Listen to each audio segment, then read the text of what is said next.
I shouldn't, because like that's not how they intended it. Yeah, exactly. To sound, right? But For everybody who's wondering why we're just already sitting here talking, it's because we do a little preamble for the audio listeners. So for the YouTube people, we appreciate you being here. But if you want that extra little bit for free, you can just listen to the audio thing where we just kind of shoot the shit and talk about nothing. Yeah, sometimes it's really important. Sometimes it's completely useless. It's always important. What do you mean? It's us talking. Okay. It doesn't even cost any money. We are men on the internet. It's always important. Oh my God. Am I right or am I right, people? What's going on?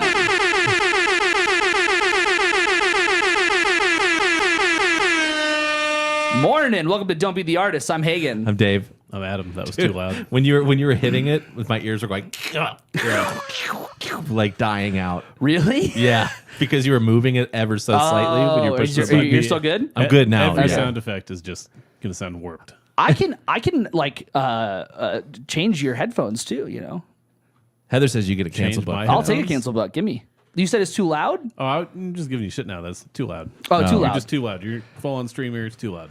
I can't win, can I? Cannot win. It does sound better. My mic does? Yes. Yeah. Yeah, well, you know, hopefully, if I join a Discord call later and someone's like, you're a little quiet, I will immediately say, get Tell them fucked. to turn Yeah. their fucking volume up. Well, they have me at 200%. That's not important. It's not important. That sounds Can't like win. their computer problem. Can't win. Just Dude, I'm having such a hard time not looking at the list.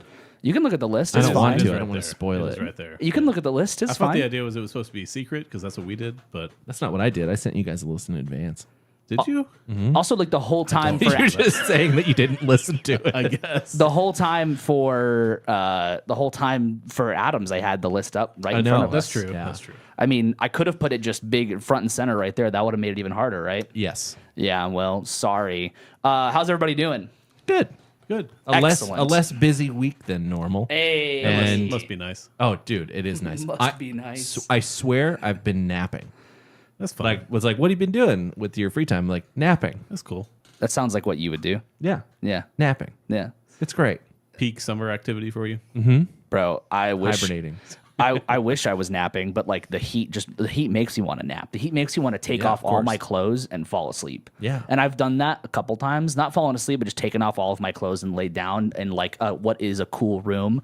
But it feels like I can't get to a cool room. Like even at work, I'm like, am I dying? Like, do I have a fever? And then I'll turn over and like look at a drum student and he's like wiping sweat off his brow. And I'm like, all right, it's not just me. Okay, Jesus. I have a bit of a conspiracy theory. I feel like companies have like dialed up the temperature like 2 degrees because they're all like, we can save a ton of money and nobody will care.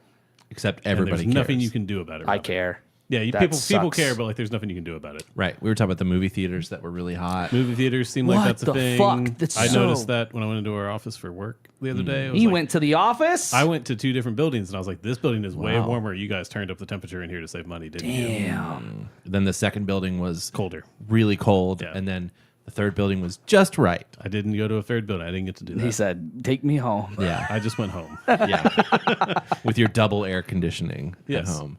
Hell yeah, dude. Yeah, come to my house if you want a cold room. Dude, it's Yeah, your AC is permanently on. It's just on. it's tough, man. Sometimes it's just like all I want to do is just lay and be cold, and I also just I want to lay on the couch and watch TV, and I'll lay and be cold for a second, and then like the warmth of the couch starts to take over, and I'm like, this sucks. There's no winning. I'll switch between like couches and chairs to like just get some to cold. rotate? Yeah, Yeah. it's like switching to the fucking cool side of the pillow, you know? Get your gig fan. Yeah, I've thought about that, but It can just be living room fan. Yeah, I've thought about that too. It's stuff that I can fix. I just want to complain, you know? There you go. I just want to There complain. it is.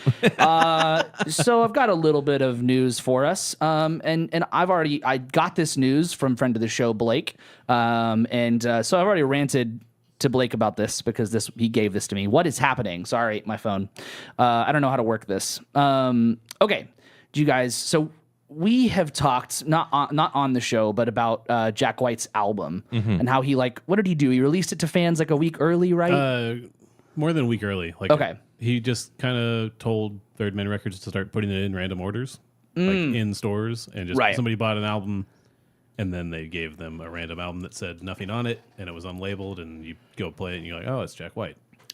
Okay. Yeah. And so they started doing that on online orders eventually too, and then the digital release came out. right, and that it came still out. is called No Name, which is the album name now. Incredibly fascinating. Yeah, very Jack White. So I don't know. You might have seen this too, but Jack White says his tour will be last-minute shows. Some announced that morning. The tour has already started. It's already begun. I knew he started the tour. I didn't know any details about it. I still haven't listened to the album actually. Really? Me neither. I have a dumb reason why I can't play it on my nice speakers on my desk. Why not? My amp for the speakers died. Oh, I see. I see. I went to like start it. It played like 20 seconds of the song and then it died. And I was like, I don't want to listen to this on like shitty speakers or like, headphones. Really, that makes So sense. you're waiting for a new amp. yeah. Do you have it on vinyl? No. Or are you going to stream it? I did think about I should just buy it. Buy the Yeah. record at this point. It might show up faster than the amp. Who knows?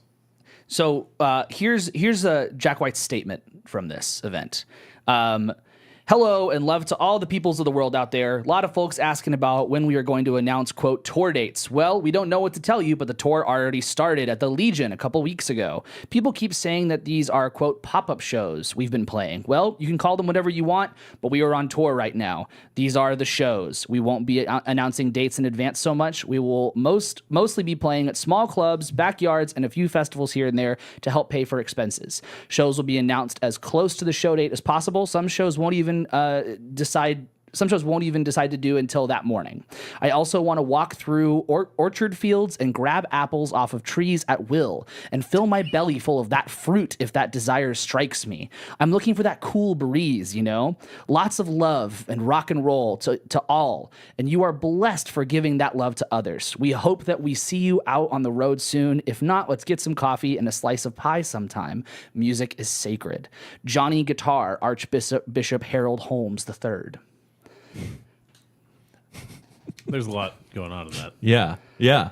Hey, Must be nice, you fucking asshole. Can I just say something? Can I just say it? Can I just say it? Say it. Maybe something maybe a little controversial. I'll happily take another cancel buck for this. Hey, fuck Jack White. Yeah, fuck Like, that. What the fuck is any of that? Yeah. Yeah, must be nice is fucking right, dude. Yeah, dude. What is that? Like, He's cosplaying as a musician for a bit. dude, it's As crazy. a touring musician. Yeah, I guess. But like the whole In the 70s. Even that, like, not really. Yeah. Like, they knew they were going somewhere. Yeah, I know, but like unsigned bands would be like, Yeah, well, we yeah. don't know if we're going to make it to the next venue, and that's Right. okay. Yeah. right.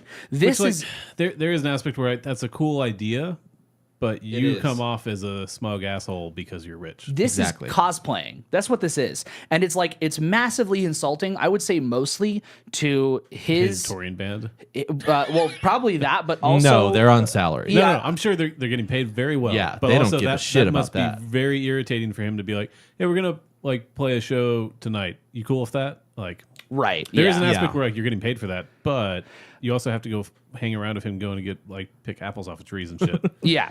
So what the fuck is any of that? So to me, the part that really gets me is this is very insulting to his fans of the working class, because most people have to set aside time. They have to plan out if they're gonna go to a show. Most people, they have to let's just take where we are right now. We're in Denton, Texas. That's like an hour north of Dallas. If you're gonna go to a show in Dallas, then you have to plan for that accordingly, especially if it's like a weekday and you're at work. That's I need assuming like 2.5 hours to get down there in time. right. That's assuming that you work a normal schedule, right? Assuming that you work like a 9 to 5. You can go, okay, cool. I'll get off at 5. I'll head straight there. But most people, I would say that I know, don't work that kind of schedule. Also, they're going to be like, I'll head straight there. Oh, cool, it's sold out. Right. That too. Because people who live in the fucking city where he's playing are Yeah. going to hear about it. and if he's and playing small towns, He's probably Exactly. they're not going to put tickets on sale online, I assume. yeah. Assume that's part of the bit also is, well, they're only on sale at the box office, so fuck you if you don't live in downtown Dallas. Dude, it's one of those Jackson things. would be all about this because he lives so close to all the venues. Yeah. He would think this is great. He's like, music's back, baby. Sorry, Jackson. But yeah, I find it to be pretty insulting to most people. I think that it's cool as a thing in between planned dates. Like Foo Fighters have done this. where Jack they'll- White has done this. Well, right. He's done it where it's like in between secret shows, pop-up shows. He's He done didn't this. advertise that he was on purpose not having a schedule. on Right. purpose. Fuck you, fans. You Yeah, don't get to exactly. see us. Yeah. So okay. I will admit the first time I did read this last night, and when I read it, I was like, that's really cool for the band. That's really cool for him because I'm sure it's nice that he doesn't have to, be staring down the barrel of 150 tour dates for the rest of the year or whatever it ends up being.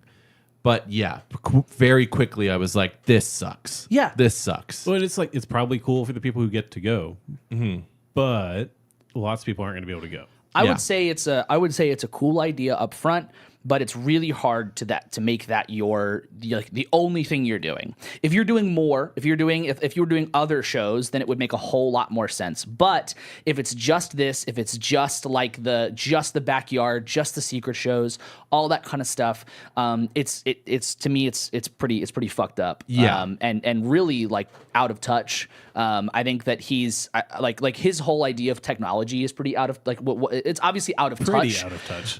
but it's also pretty. It's also a lot. It feels sometimes insulting to the working class, to people who don't have the privilege to not have a phone to or have to somebody who has a answers phone for emails, you right? and Right? does Yeah. Social media. Yeah. So here's the other thing is I've seen one person, Amanda Shires, she's a singer-songwriter and violinist or fiddle player, and I saw her posting footage of her at the show last night in, I guess, Nashville. I'm not sure where she lives. I'm assuming Nashville. But that's the other thing is that people who are in the industry and close to him are probably getting first dibs on like the answer to where he's going to be playing. In a city like that, there's enough people who will hear that like somebody is playing tonight at this place and nobody knows who it is. I wonder who it could be. Yeah. Exactly. Also, we saw Jack White picking apples outside of Third Man Records earlier. So like, I would love to see posts because on you're going to see him here in Dallas playing baseball because that's what he does when he comes here. right. Yeah. Right. And so you're going to see him playing baseball, and then I think I might be like, I'm going to go hang out in Dallas today and see what happens. But Yeah. Well, and like it would be great to see. It'd be great to see posts on like Reddit or Instagram. Like I had to kick this guy off my front porch. He kept trying to like pick apples. It's a fucking crab apple tree, dude. You can't eat those. You're gonna get diarrhea. Ian's referencing in the chat. He has it mixed up. But what I do have is a friend who she's a really great drummer. She was in LA, went to this venue because there was no big band advertised. It just said like unknown or something like that. And she was like, oh, well, I want to go see a show at this venue. And it was them Crooked Vulture's first show. Right. You told me about Right? that. Yeah. That's fucking cool because they didn't advertise it. Yeah. Or the Foo Fighters and it or wasn't an Pearl entire Jam. tour of it. Exactly. I Foo think Fighters that's where he and loses me. yeah, Aerosmith, Foo Fighters, Pearl Jam, many bands have gone under aliases and played club gigs. Yeah. One off or to fill out dates on the tour. Or they've done backyard tours. Backyard tours, That kind of garage thing. tours. That's an intentional thing that Yeah. is like, we're going to do this, but don't worry, we're going to play other shows too at some point in time. Yeah, or they use technology and they film it. Yeah. And like stream it, like the Cubby Bear Foo Fighters gig. Right. Yeah. Yeah. That's cool. Like, Yeah. obviously most people couldn't go to that. So. Right. To me, it's about like creating more, like it should be about creating more of the special experience to those who could be there and not a middle finger to those who can't. Yeah. And for all I know, for all we know, there's going to be more opportunities that arise from this, but it really feels like hey, we don't really care about you. I want to do this how I want to do this. Let's grab some coffee sometime. I can't believe you fucking put that. Like, who is he? Yeah, Who is that too? Is he getting coffee with somebody? No. That's just crazy. a man about town. Yeah. He wants to be relatable. Exactly. That being said, if I heard about a Jack White show at fucking J&J's basement or whatever, Yeah. something like that, I'd be like, yeah, I'm fucking going. Sure. And then the next week I'd be like, that was so cool. Yeah, of course. If you But- can go, it would be Yes. cool. Maybe that's part of why this feels worse. Is we're assuming he's doing like one date in a city. Right. If he winds up playing like 7 nights in a row in Dallas at random places, maybe this is less bad. Be pretty cool. Yeah. Pretty cool. And Unless Kyle, the same set of people go every day, which they probably would. which that would also happen. Yeah. Kyle in the chat said, so is Jack White playing your backyard? He's not allowed. I will not allow such a thing. Yeah, there are noise ordinances. Noise ordinances, and I don't really. After I on the internet said fuck Jack White, if he still wants to come play my backyard, I guess so. But It probably makes him want to play it more. I guess so. Yeah, that's probably Does he true. want to come yeah. on the podcast? That would Yeah. be okay. Dude, But that episode There's will too much only be on technology in this vinyl. room, though. dude, that would be so funny. Recorded via gramophone. You have to get that episode. You You say have to that get it as a on joke, tape. but they've did a podcast from Third Man that was like that. So, Yeah. yeah. Exactly. Holy Yeah. fucking shit. Well, that's Hi, and that welcome cuts to us Duffy out. the Artist. That didn't sound like I Like wanted no it range. to. I mean, I could do like, let's see, hold on. This is too much technology, I know, but it's kind of like this. You could do, Hi, welcome to Don't Be the Artist. Exactly. You know, There you go. you guys don't get it still. There's too many lights in here, too many flashing things for him. Yeah, he wouldn't like He'd that. probably like freak out.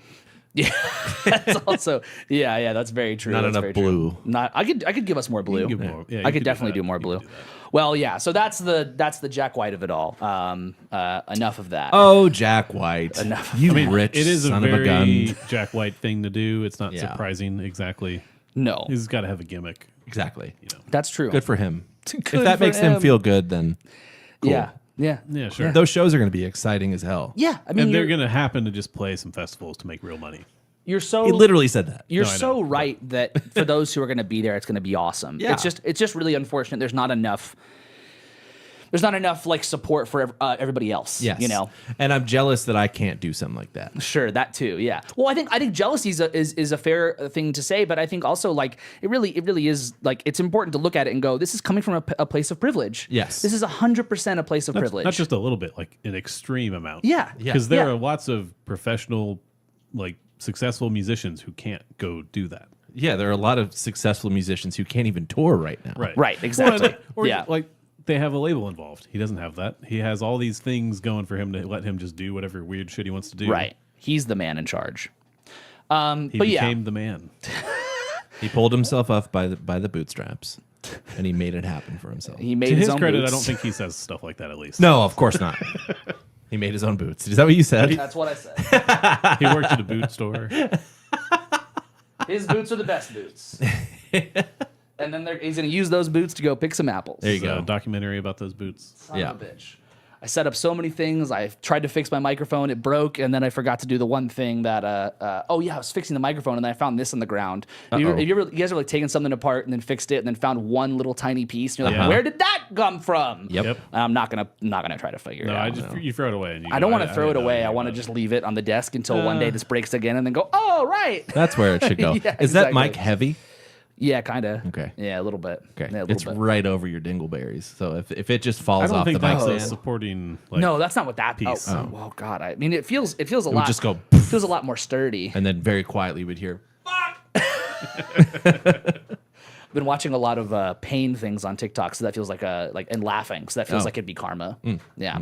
So we're doing another formative songs. It's my turn. It's my turn to formative songs. You sons of bitches. You ever tried to say the word formative too many times? Yeah, I kept saying formative. formative. formidable. Yeah. It's Formidable songs. these are some formidable songs. They're not. Unformidable. So I did this a little bit differently than perhaps has been done in the past. I know. I didn't break any rules. There are no rules. But there are a lot of There, rules in my head. there was a template. we did Yeah. 10 songs, right? 10 Yes. songs. So I did that. But I'm I see 11. I fucking knew you were gonna do it's not. I put 11 for a different. I'll explain. I'll Okay, guess okay. when I get there. You're not going to hear 11 songs. You're going to hear 10 songs. Interesting. Okay. So, okay. So the way that I did this was I went through like kind of. I'm basically going to give everybody like a history lesson on me today, Okay. as well as play music. That's the It point did of kinda it. work like that. yeah. Yeah. So, hey, can we? I'm such a professional. Golly. Was So- that your reminder to start the podcast? That was at my reminder to wake up that I set for PM instead of AM. 8? Okay. All right. So, Well, so what I've done to start us off today is kind of what I'm going to call honorable mentions, and it's not specific. The reason that it became honorable mentions is because what I did first when I made this list was I basically wrote down either genres, styles, or specific artists / specific songs I already knew were supposed to be there, right? So for those genres or styles that ended up I couldn't think of a immediate song or an immediate like this should go here. I ended up just saying I wanted to at least talk about those styles of music that were really important to me, but I couldn't think of like one specific. Like there's stuff, but it just wasn't enough, you know. So like the first thing I'll mention will be 90s pop, specifically boy bands. It was a really important thing to me NSYNC. I loved it, but I couldn't think of a specific song. But it definitely, it leads into me liking pop music still. When I was in middle school, I loved like rap and hip hop, specifically from Houston, Atlanta, like Southern rap. The chopped and screwed stuff. Exactly. I love my favorite rapper was for sure Chameleonaire. But I playing some of that stuff, it would be fine, but it's not the only part of it that really feels like I could kind of say, hey, this is what's really important to me, is that how rhythmic it is. And that was also my first foray into writing, because I wrote raps in my journal in English class. Nope. And I won't even. I hope I burned some of that. I was gonna say, do you have those I hope not. in a locked box somewhere? And then the third and final honorable mention will be music from my mom, being the Chicks, Fleetwood Mac, Bonnie Raitt, Rolling Stones. Well, that's my dad. Oh, right. Yeah. And I tried to Way think to about go. stuff from my dad. Shit. And I tried to think about stuff that my dad played that I really liked, but it didn't stick the same. I have very fond memories of being in the car and listening to stuff like the Chicks and Fleetwood Mac and that kind of stuff. And there are some songs that stick out. Landslide in particular is one. Beautiful song. But it just wasn't like it didn't fit the same as the rest of this did. So instead, what I'll do is this is kind of chronological in my life, a little bit messy in certain spots, but we'll kind of just start us off. So the really big point that where I started to listen to music a lot more outside of these things is I had CDs of these things and listened a lot on the radio. But the thing that kind of took me over the edge to listening to music and getting really into it was Broadway, was the theater. Are we surprised, album? Shocked. Shut the fuck up. Yeah, it's 2 playbills, man. I got more somewhere else. So it was hard for me to pick. My first leading role in a musical was in Bye Bye Birdie, and I thought about playing something from Bye Bye Birdie, but it's good music, but it's not. I didn't listen to it a ton. I just performed it. That's also the musical I tap danced in. Nice. It's also well, I guess I could say this. Yeah, it was also my first kiss was on stage in Bye Bye Birdie. Yeah. Yeah, you know what really helped my first kiss on stage? That was my first kiss ever, was on stage. In that musical, was I looked out the day of rehearsal for that kiss, and there's a classmate in the aisle fucking just like humping the air. That made you feel better or worse? Way worse. Sorry, I moved your mic stand. No, it's fine. We're good. We're still good. And then Don't move it again. I was also in a summer production of Guys and Dolls, and I thought about playing some stuff from Guys and Dolls, but it didn't hit the same as another summer production I did, which was You're a Good Man, Charlie Brown, where I played nice. Charlie Brown. Hell yeah. Now, for those who don't know about this musical, bother. it is like very cheesy. It is very Charlie Brown musical theater on the nose. But when they premiered this musical, there's a lot of people who were not big at the time who were in it. 2 names that are really big are Kristen Chenoweth, who went on to eventually be in Wicked, and she's been in TV and movies since. And then another big name, Anthony Rapp, who played Charlie Brown. And Anthony Rapp went on to be in Rent. He's on some TV show right now. I can't remember which one it is, but he's become a huge star, not related to Renee Rapp. But here is the choice that I went with was The Kite, where he's trying to fly a kite. And this was a pain in the ass. I remember rehearsing this like crazy. I listened to this so many times, and my wife Kara is dyeing her hair right now, but she was starting the process while I was like re-listening to everything today, and I was just singing along, like laying in bed, just like scrolling, singing along to this song. It's great. It's just it's ingrained in my head. So here's The Kite. Feel free to sing along now. Nope. Okay.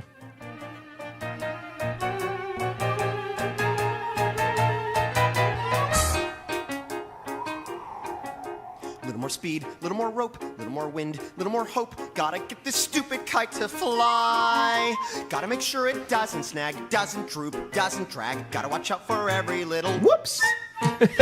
Speed, So I'm sitting here like practicing this over and over because I have to be, I'm not selling how mad I am and how heartbroken I am by this kite on stage. Millions of little kids do it every day. They make the kite and poof, it's in the sky. Leave it to me to have the one fool would kill kite to see who this. likes to see a little kid cry. Less talk, little more skill, a little less luck, a little more will. Gotta face this fella eye to eye. Now Great that I've seen you vibrato. chasing moles, Anthony climbing Rapp's great. trees, digging holes, catching your string on everything passing by.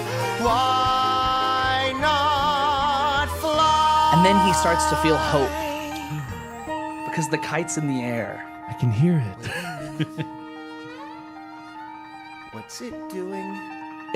It's so cheesy. It isn't on the ground. But if you sell this, it's the most beautiful thing in the world. I have can chills see right that, now. yeah. It's in the I'm not air. joking. I have like goosebumps. Look at that. It's caught the breeze now. It's past the trees now with room to spare. Oh, what a beautiful sight. And I'm not such a clumsy guy. And he feels that hope. If I really try, Uh-oh. I can Sounds like something bad. really fly a kite.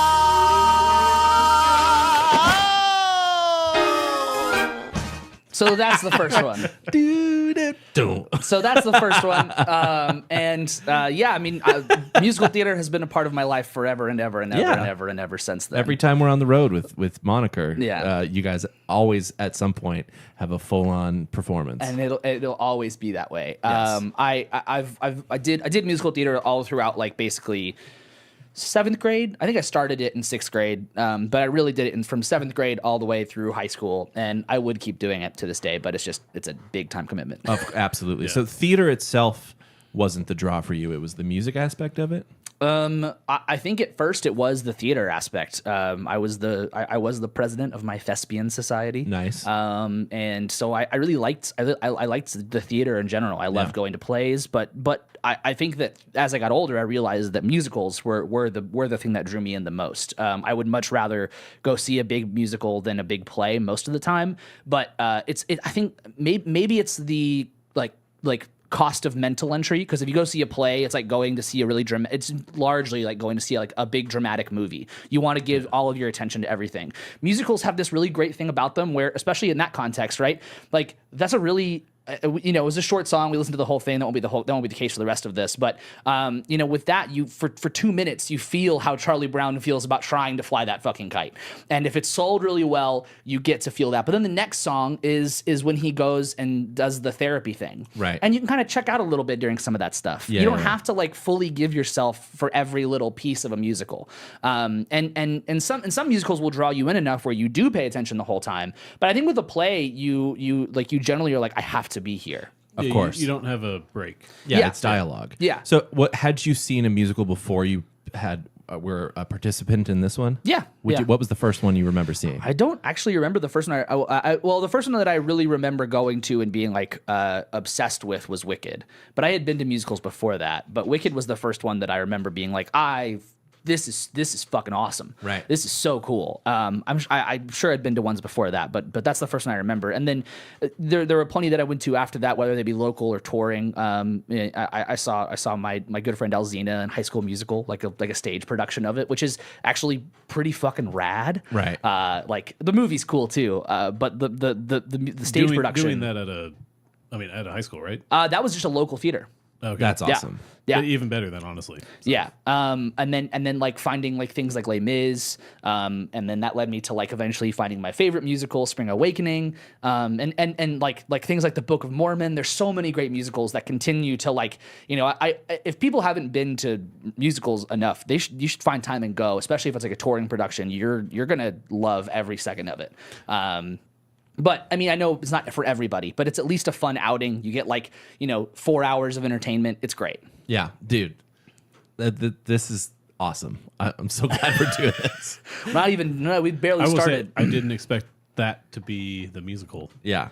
Song that made this. I thought about. I don't know what I expected it to be, but it wasn't that. Yeah, I mean, I thought about the first musicals that I was in, and those are some of the first three. I was also in Seussical the musical. Is that like a Dr. Seuss? Yeah, it's all based on the Dr. Seuss universe. So it's all like it's like the blending of all of it together. But you only got deeper into it. Mm-hmm. That's so awesome. Yeah. Because so often at those formative stages, you end up going through many phases of things and genres that we end up listening to. But this has stayed with you the entire time.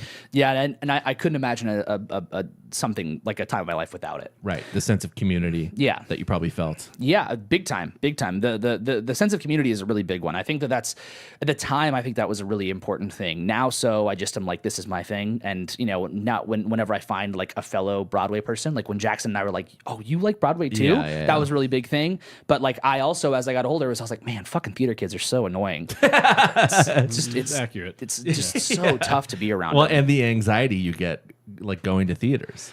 Yeah, that too. Yeah. Which is it's one thing. It's one thing when I go to like a theater that I don't really go to, or like a big theater. Like I didn't go to big theaters a lot. I would go to them, but like, I think you're referencing that black box that we rehearse in, right? Yeah. I have spent so many hours in black box theaters, and that was through mostly like actual theater, not musical theater. So like, I was in a production of Macbeth that we did competitions for and stuff like that. Which that just is like, I hate this. This is just, I don't think I could ever bring myself to do that kind of thing again. Right. So next on the list, somewhere in time, this would line up, maybe not right after, or maybe somewhere before, but I might have mentioned this on the show before, but my dad lives in Germany, and he's like a big music listener, a big music fan. Some would call him a drummer. And you took that throne from him. Yeah. Some years ago in a very definitive way. Yeah. So, but he did introduce me to one particular band, and that was System of a Down. And I didn't really connect this as my like introduction to metal at the time, and nor do I still really, and I'll get to that in a little bit, which is weird. It should be my introduction to metal, but it was kind of more isolated because it was just like these memories of driving through Germany with my dad blaring System of a Down at like the top volume, and my mom getting really upset about it. Like flying down the Autobahn. Yeah. Well, not even the Autobahn, just like whatever streets, just blaring this music. Now, going down a quiet neighborhood road. Yeah. yeah. So I think for some of my examples, I got into these artists at weird times. I think that I found myself, and I might have mentioned this during you guys' deep dives or formative songs, but like I wasn't listening to music that much at a young age. Like at like, before 7th, 8th grade. Like I started listening to music more when I was 14. That was kind of like when I really was like, oh, I'm going to listen to music. Were you into sports before you got into music? Yeah, I mean, I was loosely into all of it. I did all of it, trying all the stuff. Yeah, well, that's what most kids do, right? Is that what you did? Did you play sports? I didn't play a lot of sports. I found I played t-ball. Yeah, I found that like just my like I think my desire to go listen to music just wasn't always that strong. Sure. And I would get obsessed with like a song at a time kind of thing, especially when like iTunes was around. And I tried to think about what songs those would be, and one came to mind that was what's that? It was "Bad Day" by Daniel Powder. I don't know if I know that Because you one. had a bad day. Oh, yeah. I was gonna say you've heard it in like every commercial. I remember that one. For me, it was "I Ran Over the Taco Bell Dog."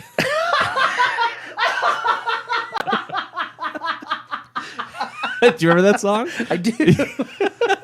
I don't know what that is. Oh yeah, you don't have to. So I feel like it was listed as like Adam Sandler or something. yeah, I I think it was. Was it? Wasn't it Adam Sandler? I don't know. That's unexpected. embarrassing. So, well, regardless, that like there were songs like that I put on repeat, but they just didn't like. There's connective tissue for sure, but it wasn't the same as what these like actually being interested in listening to more of something was a big deal. Yeah. And System of a Down was a big thing, but I got into it during Mesmerize. Now, way later down the road, do I realize how weird that is because Toxicity was the big album right before Mesmerize, but Mesmerize BYOB was what got me into it. No, I think around a lot of people got into it around that time. That song specifically. I got into Toxicity.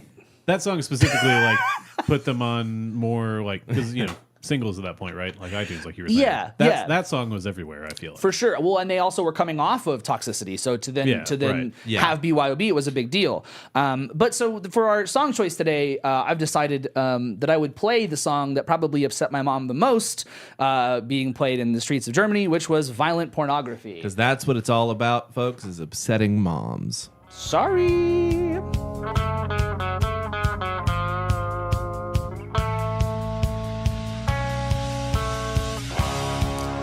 Now, I obviously re-listened to all these, and I found that this song is so fun and catchy, but does not have a lot of substance.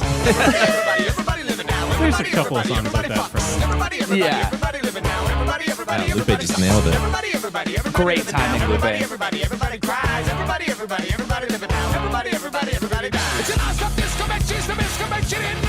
And you were 14 at this point? 13, 14. 14, yeah. I did not know what this was about. I didn't know any. I didn't understand. No. Okay. So You might not even have known what pornography was. I You knew- don't have to answer that. I knew that, but I didn't. But I didn't understand the whole concept really. Like, you wouldn't necessarily understand why like this is an offensive song to some adults. Yeah, you might have Especially referred a to mom this. that was doing a great job of like not sheltering me, but like I wasn't Keeping you I- safe? Yeah. I Keeping, wasn't like preserving your innocence. I wasn't playing M-rated games. My friends were playing Halo. I was the last guy on that train. I did not understand anything in this chorus. Didn't know what the word sodomy was. I was singing along saying inside of me. Right. Yeah, I can see that. Yeah. And my mom had to tell me I was wrong. Today we learn about sodomy. Okay, so this is actually where the timestamp is. It's only for one little piece. That piece.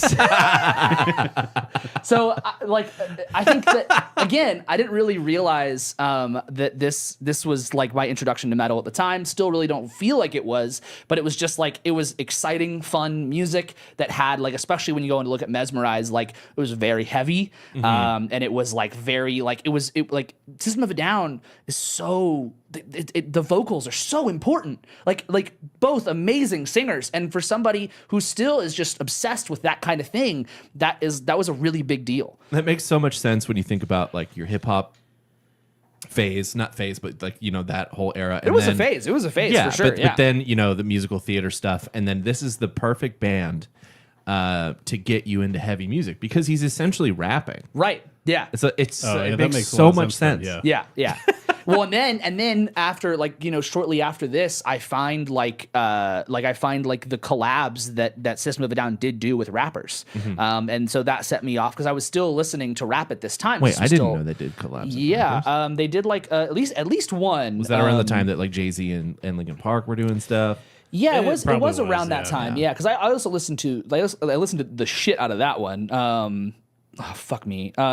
I'll find it. But yeah, they did something. Maybe someone in chat knows it if I can't find it fast enough. But yeah, they were doing collabs with rappers. They were doing a bunch of different stuff. Oh yeah, with Wu-Tang. Shame was the name of the song. Oh yeah. Yeah. I remember that one. So you know, I think that was an album that was collabs with, like, metal bands and rappers. Oh, okay. And I might have even mentioned that on our new metal episode. It's like the shame on the I can't Exactly. sing most of that song. Nope. but Yeah. So System of a Down, that was a really big deal for me, which leads to what in my mind is my introduction to heavy music, which was sitting in choir class freshman year, and somebody who I think they live here, and I saw them at a bike shop in town. No way. And I was almost like, I wanted to say something, and then I was like, so there's this coffee shop, bike shop in town. Like it's been a bike shop. They just put a coffee shop in front of it, and the coffee's really good. So I was trying to get coffee, but they were closed, and he was like, "Oh yeah, they're closed." And I was like, "Fuck! I think you set me on my path." Thanks for my life. So he had he was a senior. I was a freshman. He had just the shitty acoustic guitar that's in every choir room, and he plays Symphony of Destruction on it. Woo. And in my head, I'm like, "What is that? Hey, what is that magical thing you're What the playing? fuck are you doing, man?" And so he tells me it's Symphony of Destruction. So I put it in the list. We're not going to listen to Symphony of Destruction because what I want to play is the song that really set me off on like the thrash metal thing. Oh, this is your 11? So Symphony of Destruction would be like the 11th track. Yeah. And then I thought I should put this in instead. And this song does have some lyrical content that I didn't want to skip past. But because Dave Mustaine from Megadeth is a bad man. Very, yes. So we're not going to listen to any of the lyrics. I do think as I was listening to it, I was like, man, he's such a good singer though. Super for the style especially. But this is Holy Wars by Megadeth.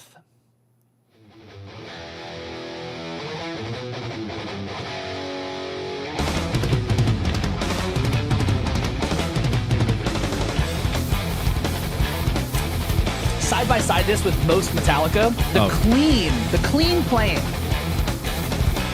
Well, this is a remaster, but still. Okay, but No, but yeah. That was such a great drum fill. it's just Confident drummer. And you can kind of hear the bass. yeah.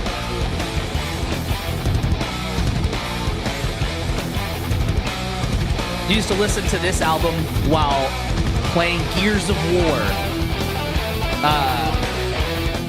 Juxtapose that with your Mortal Kombat with the and Beast Boys. So this song kind of follows your thrash metal form. It's got like the intro, the verse, the chorus, verse, and then it's got a big long bridge that's slower, and then it goes to this other part. And I'm going to take us to that other part of the song. The intro is like 3 minutes long. And it's awesome. It's like what got me into it was that intro. That was enough alone. So here's the later part of the song.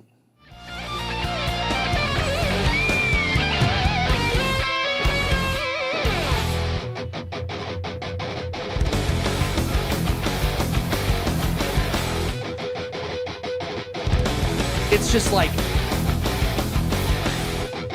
everything that I didn't know I needed at the time. Right. I mean, this could be up until the solo, it could have been a System of a Down breakdown. Sure. Yeah, exactly. Yeah. The harmonics. So this I don't know. This one to me felt like at that age I was like I'm getting the angst. I'm getting the heavy music angst and anger and whatever, what have you, right? Well, it's just gonna get angstier. Because then I find my way, and I believe it was through Guitar Hero, to Slipknot. Oh, so somebody in a senior in choir shows you Megadeth. You got the hooks are in. Yep. You get Guitar Hero. All my friends, everyone in my friend group is playing Guitar Hero. And your mom is cool at that? Yeah, because it was rated T. Okay. Yeah. Side note, isn't it sad that kind of like went away? What, Guitar Hero? Yeah. Well, yeah. And like that kind of like genre of like game that feels like to me was like a really good way for like a lot of people to find new songs and music and Yeah. play a video game with like stuff. I sound like an old man. So just like sitting around on the couch with a controller, right? Yeah, it's really good until Or at you least doing something. end up a music educator and some Sure, I kid can comes in and is imagine like, that I part's could play bad. Swirly Yeah. Teeth Spirit on hard. And then I'm like, okay, play it. And they're just like, Yeah. I can imagine that part. You hear is bad. yeah. And I'm just like, oh, okay. I mean, rhythm games are still really big, just Yeah, in it's certain just very parts. different Yeah, now, it's a yeah. much more niche thing than what Guitar Hero and Rock Band did. Yeah. Because as Jackson's mentioned, he got into a lot of music through Fuse and Guitar Hero, and Guitar Hero and Rock Band was a really big part for me to even hear a lot of music. Like I fell in love with Boston because of Rock Band. I loved the song More Than a Feeling, and I was like, this is what I got to listen to more of this. I guess that's more of Right. my thinking is like it had such a wide variety of music. Yeah. You could have stuff like Slipknot and Boston side by side. Yeah. And it didn't feel weird either. So. Right. No, it was about the progression in the game, Yeah, and yeah. you get to hear the interesting thing about Guitar Hero 2. Total side note is that like they didn't get the rights to a lot of songs, so they would record like covers of the songs. Yeah, Oh, for the yeah, first yeah, game. yeah. Yeah, it was for like the second and third one too. Oh, wow. Yeah, it was crazy. Some of those just you listen to it. And Maybe you're that's like, why they're not around anymore. well, I mean, they've gotten so many successful. Like they you can find every song from Metallica's discography officially in there. Metallica sponsors all of it. So Was it a Neversoft game? I think so. Yeah. Yeah. So I think Before I Forget was in Guitar Hero. Great song. And this is again an example of I got into it after the big move. Like you talk to any Slipknot fan and they're like Volume 3 was when they went fucking downhill, right?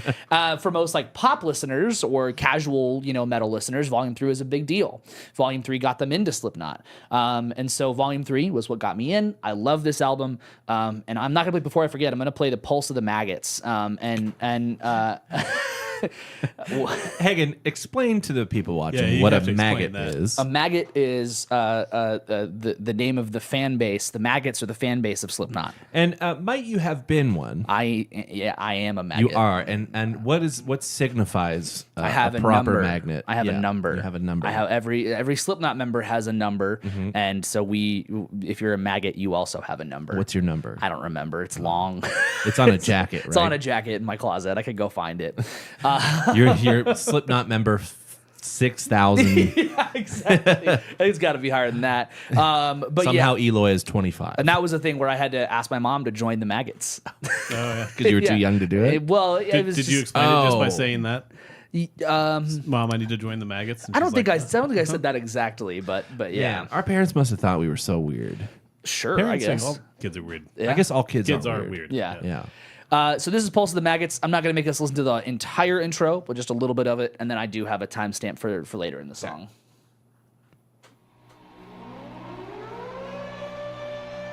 Dude, I could just see you getting so stoked at the sound. Every friend of mine that you've met from my childhood, it was us in a car, like screaming along to all of this intro. Dude, I can see that. My friend Jesse and I used to mosh in his dad's garage to this music. There are pictures on Facebook of me and Austin and my friend Jake after being in a Slipknot pit, like before, after, like us, like I dead. love that. So he does this whole rant. Sorry. There we go. The crowd noise. This is how you participate. You guys would just yell this. Uh-huh. I just picture you practicing screaming to this too. Very, very coyly around your friends, hoping they would go, wow, you should be in a band and scream. Not coyly at home, though. Yeah, no. So this song is not like one of their bigger songs, but it is like one that is, I think, and aptly named Pulse of the Maggots. I think it's for like a lot of really big fans of Slipknot. It's a great song. It's like relatively, I'll say, quote unquote, upbeat. Like it's got a really like good groove that makes you want to move around. Right. It's not like a mosh song, but it is one that like the fans can get into really, really clear. Like it's clear where you're supposed to get into it. And then this kind of thing is another reason why I love Slipknot. This guitar stuff.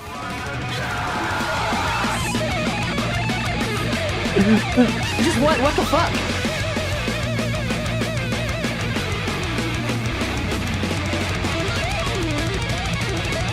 I'd love to see the tabs for that.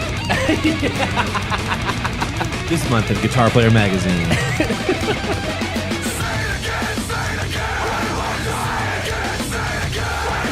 More crowd stuff. Yeah.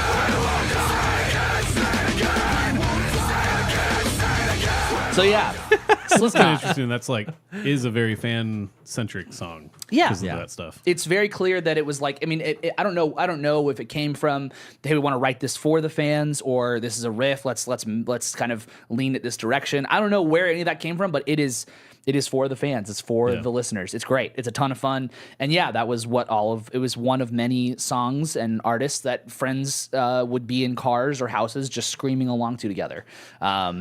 And then going to shows and like having a great time together. It's Dude. like, a group of like, somewhere between like 4 and 8 of us would do any of this together, right? It's so good for kids to have a sense of community like that. Yeah. Like a big part of my life was shaped because of groups of friends like that. Yeah. Well, it's like Slipknot will be here in the DFW in September, and I'm gonna see hopefully go with my friend Austin, who was one of these like groups of friends who are part of the group of friends that was like doing this with us. Yeah. So like 20 years later. Yeah. That's yeah. so awesome. It's great. It's wonderful. So angstier. I would argue Slipknot's angstier than Megadeth. Oh yeah. And somewhere along the way, I went from being just a singer. I also played piano at points in my life, but the first instrument aside from cello, I took cello lessons for like a little bit. But the first instrument didn't know that. Yeah, for like a 6-month period, I took cello lessons. I don't think I knew that, but I'm not surprised at all. And then I eventually picked up bass. I wanted to play bass, and so the first like performance I did, I think it was the first performance I did on bass. A group of friends of mine asked if I wanted to play this song by Chiodos. I didn't know who that was. I didn't know any of this, and that really fucked me up because now I fell in love with this style of music. I fell in love with all of it. So the song was "The Words Best Friends Become Redefined," which is like actually a song title instead of just. I mean, it still is just a string of words, but Yes. it feels like it has some. It means got something more to it, Yeah. yeah. And that was my introduction to all those kind of song titles, this kind of music. I fell in love with the high singing. So this is that song. I thought I'd pick a different one, but I chose the one that I played. We played this song at a church. It wasn't a church I went to. It was a church they all went to. And so we played this song at a church, and I played bass and sang backup vocals on this to like the big parts of the song that I love. Yeah, Blake in the chat, the first tab was just 0, 0, 0, 0. That's the thing, is tabs back in the day were barbaric. Like, you couldn't understand anything. Well, and I'm reading this next to friends who are taking like group guitar lessons together. Yeah. Now I'm the odd man out. I'm playing bass. There's like 3 guitar players. They know how to read all this stuff. They do this once a week with like, it's like I'm the one that has no idea what's going on, right? Right. Do you have tabs for that? Yeah, and so I'm bass trying player. to figure it out. I'm like, I don't know what any of this is, and I think that I remember like just kind of winging some of it because I just didn't understand it. I was like, I think I'd get this. It sounds fine, and no one's telling me I'm wrong. So that got me on like the whole train. I fell in love with Chiodos. I fell in love with A Day to Remember, Enter Shikari, 4 Years Strong. I almost put Enter Shikari on here instead of Chiodos, but like, and also A Day to Remember was a big contender because Enter Shikari was a song that my old band, The Floor is Lava, we used to sit and just play those songs together. Right. We did that for A Day to Remember song as well, but I listened to them a lot. But it was like Chiodos set this off. They set this off 100%. And this song, this album, All's Well That Ends Well, just, oh my God. So good. So somewhere along this pipeline, do I find an artist named Ace Enders? I don't think I know Ace Enders. Ace Enders was still in a band called The Early November. It was an emo band from, I think they must have started in like 99 or something. And he started like a solo project called Ace Enders and a million different people. And one of the first things he did was he did like a cover of Bittersweet Symphony with a lot of singers like the singer from Chiodos. And so I found Ace Enders through that, and I was like, who's this guy? And I found an album that you actually can't find on streaming anymore. It's only on YouTube, and it has like only like 1,000 views on it. So I thought I almost played a song from that, but I decided we'll just listen to the first song off of his full length and his only full length under this title. It's the album's called When I Hit the Ground. This is the first song called Reintroduction, and this is I think it'll kind of explain itself, but it was a really big deal for me because it was like kind of singer-songwriter-ish, but still had, emo, angsty elements to it. But yeah, this is Reintroduction.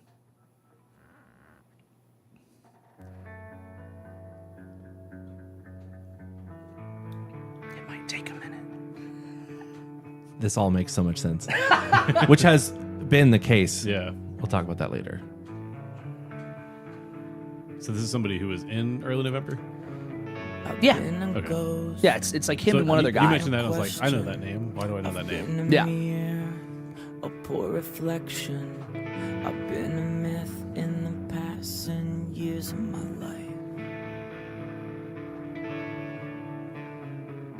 I've been lost by indecision. I've been on old, forgotten questions. I've been a ghost for the past 8 years of my life. Is that double tracked? I don't think it was know. double. But It's he- kind of And now He's insane. I surrender to you, my love. Okay. Oh, that's beautiful. Yeah, so then the song takes a turn, As not it does. too much far ahead.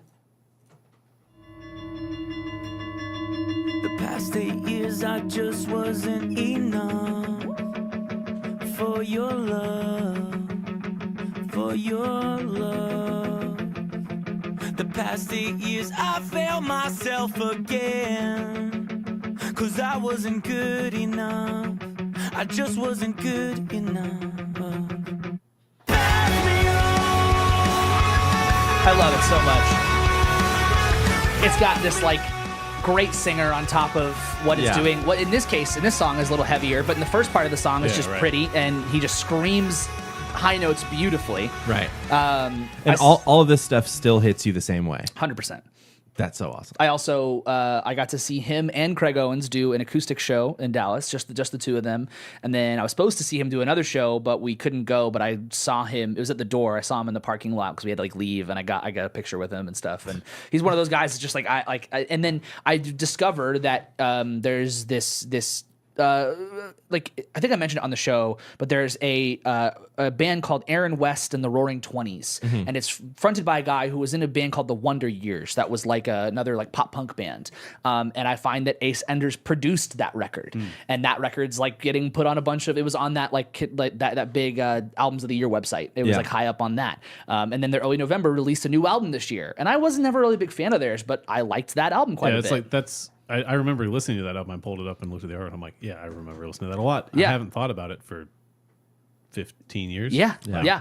So he's such a, I don't know. He was very impactful, important for me. And I've gone back and listened to that album on YouTube a couple times in the last like couple years. And it's just, I don't know. It brings me back to a whole other place. Right. That's to me, that's my peak angst is this guy, but he also is just a beautiful singer, straight up songwriter. Like you could listen to plenty of songs on that album and you don't necessarily get the angst. You get like this guy just can write songs.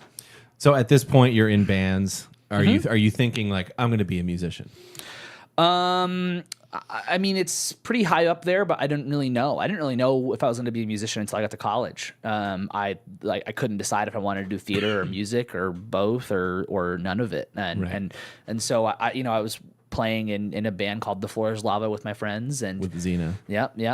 And we were writing a lot and we were all listening to very different stuff. Some of it's like the Chiodos and Slipknot was similar for some people in the band, but not everybody. And stuff that like my friend Alzina was listening to was stuff that at the time I didn't like, which I'll get into in a little bit. And so that was a whole other thing too. So in a similar vein, at a certain point in time, I found myself kind of whether it be I think it was probably through friends, find myself getting into artists like Ingrid Michaelson, Regina Spektor, and one of those artists that has stuck with me very much to this day, because I still love both of them, but I don't listen to everything they do, and if I listen to the old stuff, I'm sure it would hit the same way, but the artist that continues to sit with me that was similar in that vein was Sarah Bareilles. For everyone who knows, I love her very, very much, so the album Kaleidoscope Heart came out in 2010, so it doesn't necessarily line up timeline-wise for where I would have been listening to this, but this song to me is a really big kind of, especially if you listen to the whole, like the first song of the album going into this one, it's a big deal. It's a big deal. Heather in the chat. Heather, you can mute. ... ... This is Uncharted by Sarah Bareilles.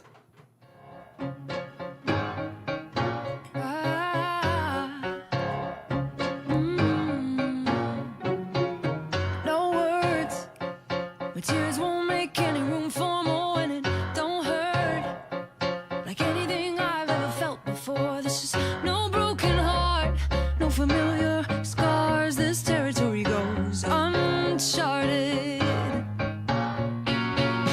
Just me in a room sunk down in a house in a town. And an older version of me listens to this and goes, God, these players, the musicians on this are insane. Yeah. And come to learn that a lot of these people have been playing on the best records ever, and they are like, I think it's Matt Chamberlain on this on drums, and he's still doing shit on some of the best tracks. Again, currently touring with Brandi Carlile. Yeah. Right. So I don't have anything specific for this song timestamp wise. I just want to play a little bit of that, and that says it enough right there. I think. So you were in you bought into Sarah Bareilles before she did The Waitress. Big time. So when she did The Waitress, were you like, oh my God?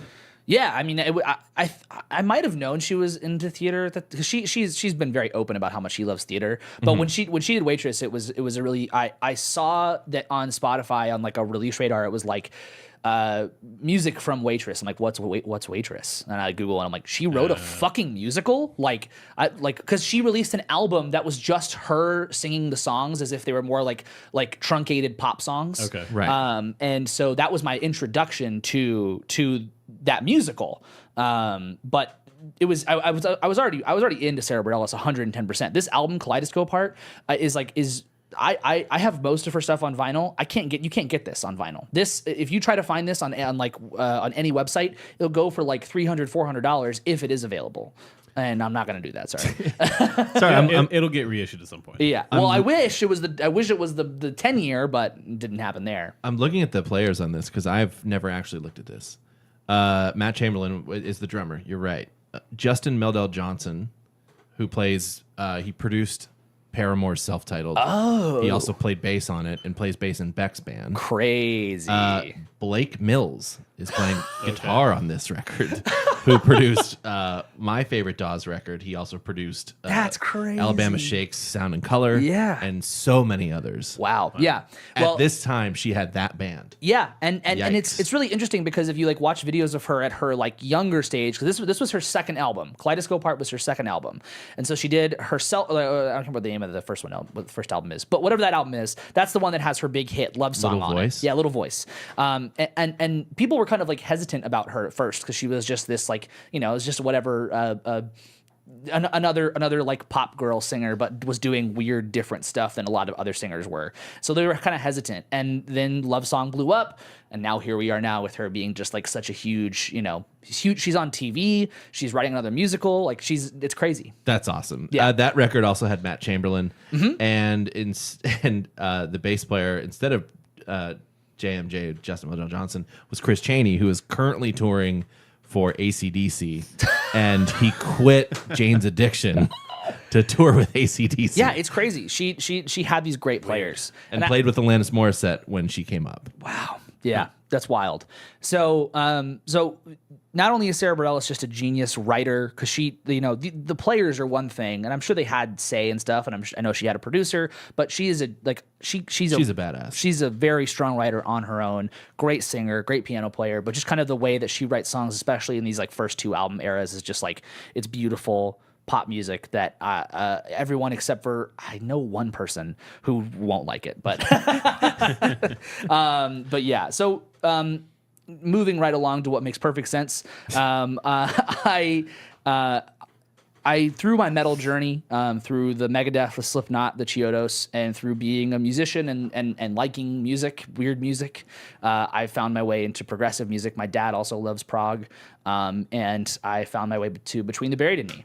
And I thought about playing a bunch of different stuff from this, but this song was one that I very much was just like I don't know what could beat this as far as what I listen to on repeat by them, and what has so much to just show off of what is about them. So this is Son of Nothing by Between the Buried and Me.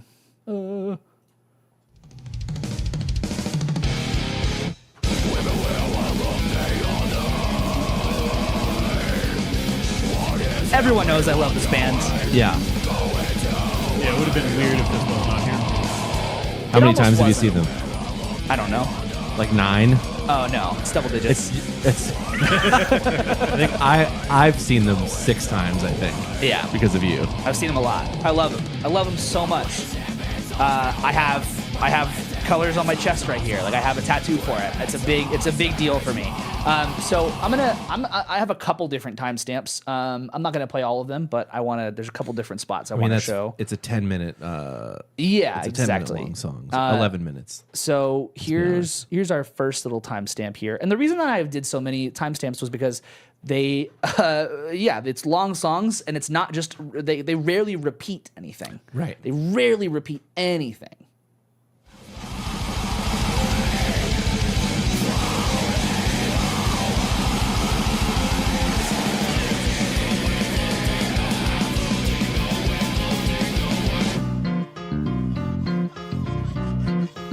I mean, that's how you get a song to go.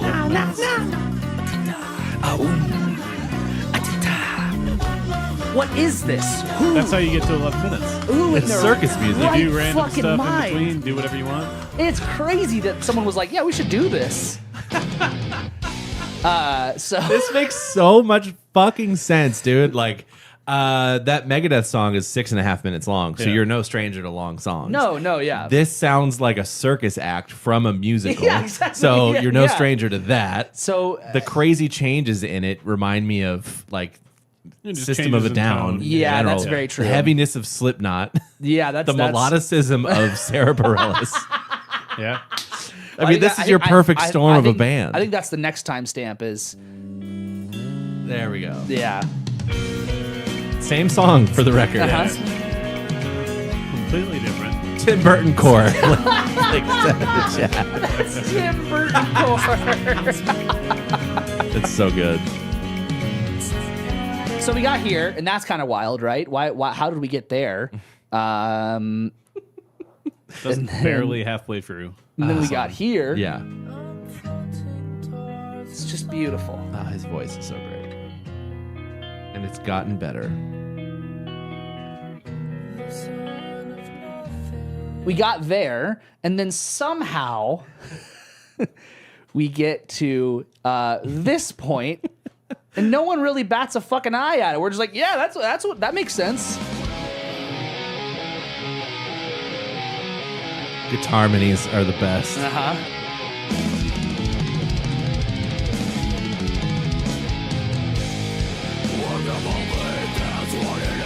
You don't see the through line all the way through the song. So yeah, Between the Buried and Me is a big deal for me. that How makes have I sense. never connected these fucking dots for as long as we've been All friends? the dots that led up to that. Yes. I don't know, man. I don't know what to tell Oh you. my god. Total side note about this. We've talked about the drama with their other guitar player or their old guitar player Dusty on Dusty the show. farts. And Dusty and his suing the band and him being a big old baby, whatever. Anyway, so he recently posted. I don't know if you remember this, but he live streamed Playing Colors on Twitch, and he reposted that and was like, "I'm really glad that the fans got to see this in its truest form before that was taken away from you." Basically throwing shade at the band and the other guitar player, the sub guitar player, who, mind you, that sub guitar player came in because Dusty wasn't physically well enough Yeah, it to had tour. nothing to do with the. Yeah. I don't forget the timeline. What? I forget the timeline, Well, if it was that. the first time that sub player came in, because the sub player came in twice. Yeah. The first time it was because Dusty wasn't like healthy. Couldn't stand up. Yeah, he couldn't stand up. Yeah. And whether that be because the band was like, "Oh, fuck you, we don't care," or because of actual health reasons, maybe a little bit of both. Yeah. But like he didn't do anything wrong. Like, why are you throwing shade at like this guy who's like, he learned your parts, man. He plays your parts on stage. I know how that feels. It's wild. Yeah. Anyway, okay, so all of this, that's 8 songs. All of this is me through basically, I would say, 12, 13 to 17. To like yesterday. So this is like getting me out of high school, right? Yeah. So the next two on our final two are college, and it's interesting because again, like thinking about you guys' stuff, like you were pretty much all formed before, like by high school or Yeah. in high school, right? Yeah. And it took me this long, I think, and I think it obviously is still happening, but there's no way I couldn't include these next two examples. Absolutely. So I remember going. I was my first semester of college. I didn't know what I wanted to do, so I took a bunch of different classes. One of the classes I took was Music Theory 1, and that was my only class that was way too early in the morning. It was at 8 a.m. So I came home from Music Theory. They shouldn't even offer that for No. musicians. Musicians have it's all early. It's all No, I know, early. I know, It's I so know. stupid. So Shouldn't be allowed. It shouldn't. So Music Theory, 8 a.m. I come back from class. Usually I just fall asleep, but instead I was like, I'm gonna watch something on Netflix. And for some reason, the first thing that popped up was this live Led Zeppelin like video. And I never really like, my dad had listened to Led Zeppelin, but it didn't really like, it wasn't. I never clicked with any of it. So I was like, I'll watch this. And it maybe sounds like a bit of a stretch, but it was pretty life-changing. Yeah. Like it was a really big door opener for me as far as what rock means. And so the song that I picked was Dazed and Confused. Maybe that's cheesy. I don't really give a shit. I still love the song to fucking death. You get to hear John Paul Jones's gnarly tone.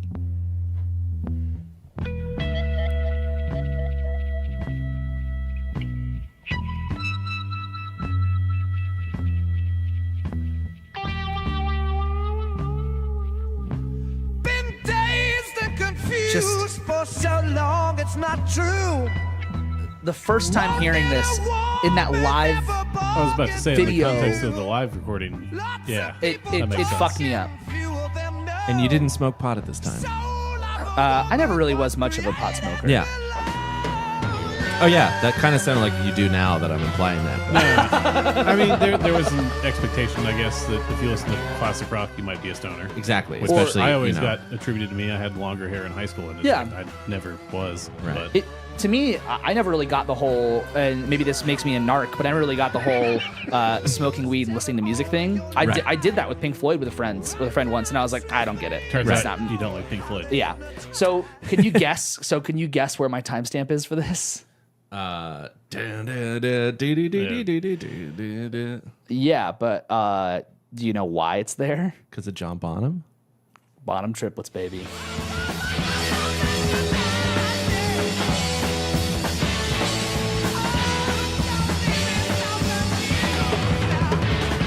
Tom sound.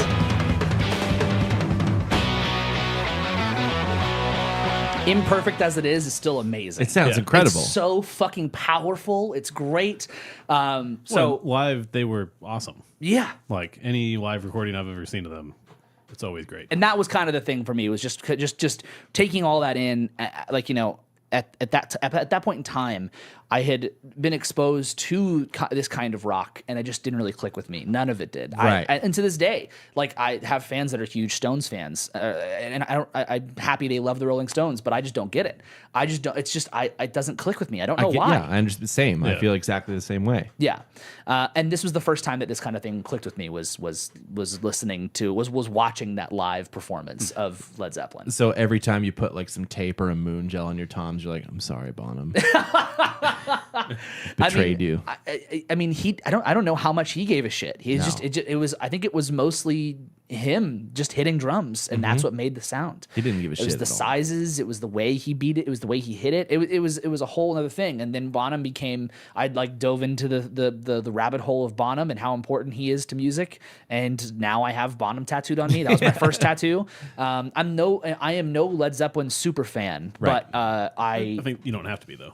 No, I love and respect what they did for music and for me in particular.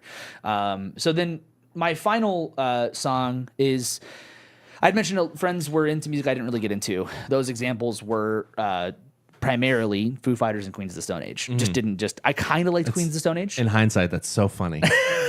I kind of liked Queens of the Stone Age. Just didn't care, you know. Yeah. And I never really I just couldn't get into Foo Fighters. I just couldn't do it. And then I kind of liked Them Crooked Vultures. I started to like that. I was like, okay, cool. This is good.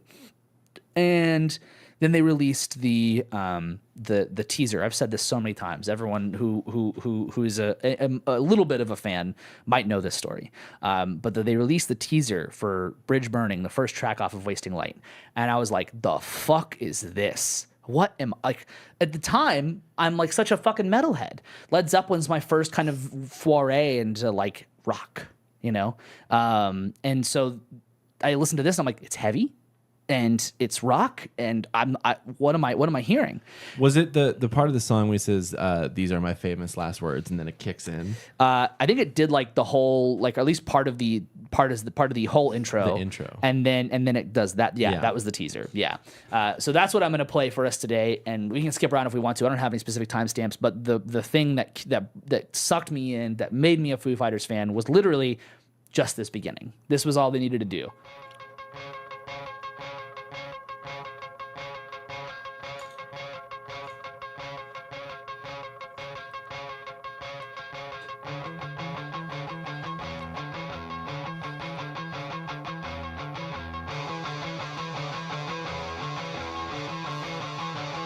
And then this.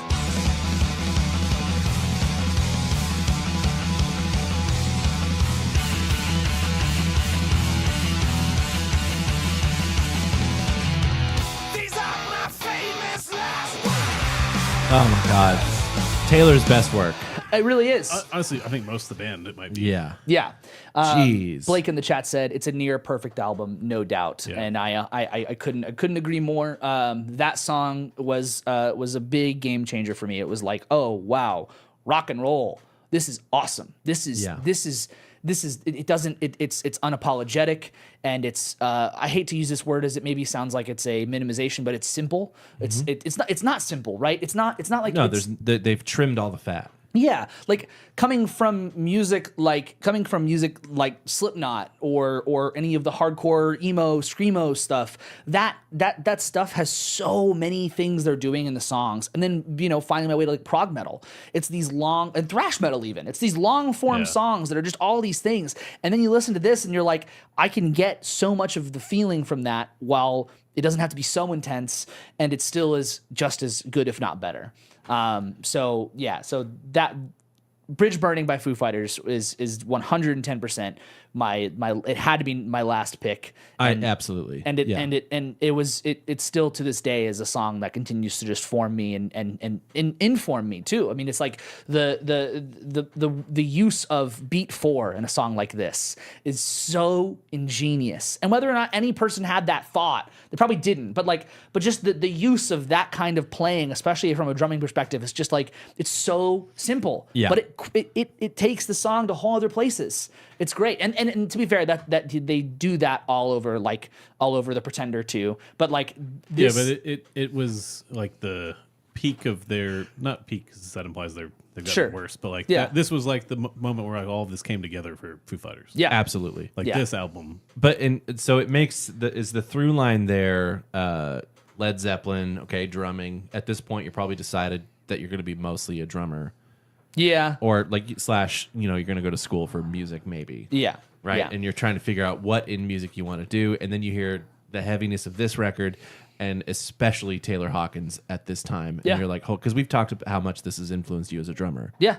Taylor Hawkins on this is probably peak Taylor Hawkins for me. Yeah. And it's a big part of your blueprint. Yeah, I mean, just the way that he approached a guitar part like that. Yeah. The guitar tones are huge on just the simplicity of ba-na-na-na-na-na-na-na-na. If someone at a rehearsal played that for me, I'd be like, really? Yeah. That's what you want to go with? Could we not maybe change that or add something to it? Because it's like for most people playing that, it would come across as just overly simple. Well, and it's like the confidence that they had as a band at this point. Yeah, and I do think the guitar tone played a really big part. Like, they are a big guitar band. Yeah. But then the way that Taylor comes into it and just beats the shit. Listening to just the bass drum playing quarter notes on that, he is very clearly like stomping into each one of those bass drum hits. So yeah, for me, this is that has to be the last one, and it's a big deal. Like, it will always be a big deal for me. That album, this song will always be a really big deal for me, as to just drumming and music as a whole. It's a very well crafted record that when you listen to it doesn't feel overly thought out. It doesn't feel like someone was like, what if we did this and here and this and here? It felt like they made the record, and there was a producer that was like, yeah, okay, cool. Sounds good. That sounds good. Yeah, exactly. And then you go watch some Foo Fighters documentaries and you go, that is how that works. Yeah, Exactly. they fought trying to overcomplicate it. When Taylor was like, maybe we could fade in one drum sound after we fade out the one that starts the song. Mm-hmm. And then, or he says, wouldn't it be cool if we could do that? And then Dave Grohl's response is, wouldn't it be cool if we had a bucket of KFC chicken? Yeah, exactly. It's like, stop fucking doing all that stuff. Well, let's just play the song. That documentary also has the quote we do each other all the time. That's I'd maybe never do that again. I'd maybe never do that again. That's just like Taylor trying to do something and Dave Grohl going, I'd maybe never do that Yeah, again. exactly. And yeah, so yeah, that I think, yeah, like I said, it's the perfect ending for me in my formative songs, and I don't really know how else I would have done this. The process wasn't really difficult. It was tough, but it was just like I had to decide on not necessarily songs that were just around, because then I would have picked I would have chosen like Landslide, but I had to choose stuff that made me want to listen to music. It made me want to be around music more. And those songs, 90s pop boy bands, they did. I want to listen to music more, but I didn't go on my own to go find more of it. Like the System of a Down train led me into listening to more System of a Down.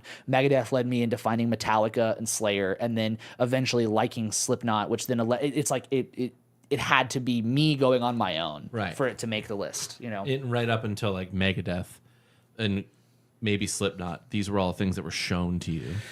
Yeah, I mean, Megadeth was shown to me, but just not in that same way. It was just like, it was just a guy in choir playing acoustic guitar, like, What is that? I mean, there is an interesting thing in here of like all of these lead to the next one and they make sense. It makes perfect sense. Like we've said with the other, with yours and with mine. Yeah. But like, especially here of like the way that you are changing and navigating between like genres, I don't know.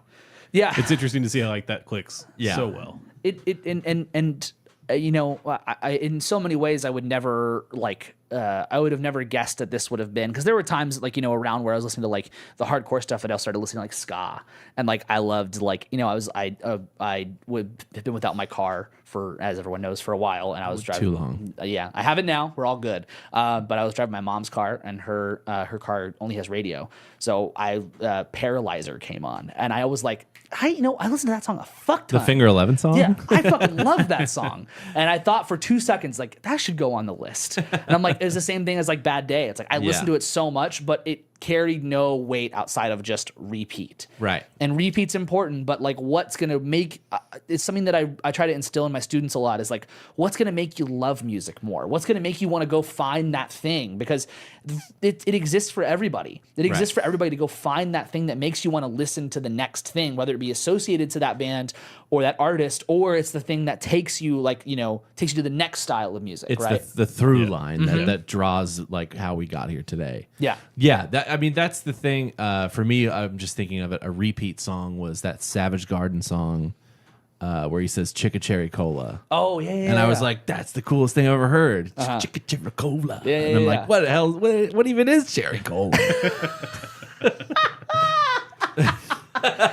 But that doesn't make a formative song. No, it wouldn't have made the list. Yeah. Ian said Finger 11 were the first big band he saw, and that's because they're Canadian. Oh. And it might be their first or second album, Grayest of Blue Skies, is still such a great record. like I said, I still love Paralyzer. Yeah. It's great. Thanks, song. Blake. Yeah, the song is I Want You by Savage Garden. Thank you, Blake. Blake is always just the. He's our Always has those fact answers. checker. Yeah. So that's my formative Man, songs. great job. Thank you. Appreciate it. I think we can officially open the door now to, obviously we want to hear from you guys in DMs about this, but if any of our guests who have come on the show before, or if you're a longtime listener and you want to share your formative songs with us, then hey, DM us. We'd love for you to come on and share some formative songs with us. And And it'd be cool if along with your formative songs, you could tell us what you're listening to today, and we could go, that makes sense. Yeah, that for sure. all adds up. Because for me, as the first person who did it, it was like weird singers, harmonies, and cool rhythmic stuff. Yeah. And it's still the through line. Right. For Adam, it's just like eclectic instrumental stuff and like really cool music that's almost movie-like. Yeah. And it's still the same way. And for you, it's like metal, choir, and rapping. Hell yeah, dude. The genres that everybody associates with each other. Exactly. I exude that. Yeah. Yeah. I love it. Yeah. Well, thank you guys. I appreciate it. So what are you guys listening to? Oh, jeez. Let's see if I can go first. Adam, go ahead. I've been listening to South of Here, Nathaniel and Rateliff's new album. Nice. After you mentioned it last week. What do you think? It's great. I immediately clicked with it. I think when you played a song from it last week. Yeah. I was like, yeah, it sounds interesting. I'm going to like that. Yeah, the And first then, song. Yeah, played the first song and I was like, yeah, I'm in. Yeah. Yeah. That's awesome. I started. Do you have more? No, Okay, just good. the one. I started re-listening because some of our coworkers reminded me of the band Silverchair. Not that I forgot completely about them, but their last album, Young Modern, is a weird last album for a band, and then they broke up after that. So I listened to that album this week, and I was like, man, this is great. And I've been listening to the Julian Lage record, Arclight. Is that the one from this year? No, Oh, okay. it's from 2016. Okay. So nothing new. but it's new to me. I have been listening to Analysis Paralysis by 4 Year Strong. It's their new album with the best album cover of all time. Talked about it last week, how excited I was. And boy, oh boy, do I love this album. It is everything I wanted it to be. And then I learned that fucking Will Putney produced it. And it makes perfect fucking sense why a heavy record is working for the band. Apparently, Will Putney is that's to you what Blake Mills is to me. Yeah, I mean he just touches metal records and they're good. Like it's crazy. But so he produced the record. They definitely stray away from some like normalcy. The songs have some weird shit in there, and people are being like, yeah, you can't really it's not. They do some different stuff, so I don't know if it's a really good album. And I'm like, wait a minute. The band that has sounded the same for their entire career, which I like, started to do different stuff, and now you're saying it's bad? Fuck you. That's so annoying. Like, it enraged me to read some of the reviews like that. So if you're at all a fan of that kind of music, their genre is easy core or happy core, but it's a really fun listen. Analysis Paralysis by 4 Year Strong. Go check it out. Anybody anything else? Nope. Excellent. Well, thank you guys so much for listening. Thank you for watching. We appreciate you so much. If you haven't already, subscribe or follow on whatever podcast app you're using, because that helps us out a lot. If you're on YouTube and you haven't subscribed to the channel or liked the video, please do that, because that also helps us out a ton. And if you're listening right now and you haven't gone to the YouTube and subscribed and liked and all that kind of shit, hey, please do that. That helps us out a ton. If you haven't followed us on social media, you can find us DFT8 Podcast on Instagram, Don't Be the Artist on TikTok. If you want to send us your formative songs, if you want to say hi, if you have any topic suggestions, anything at all, you can email us at feedback@don'tbetheartist.com, or you can DM us on those previously mentioned social medias.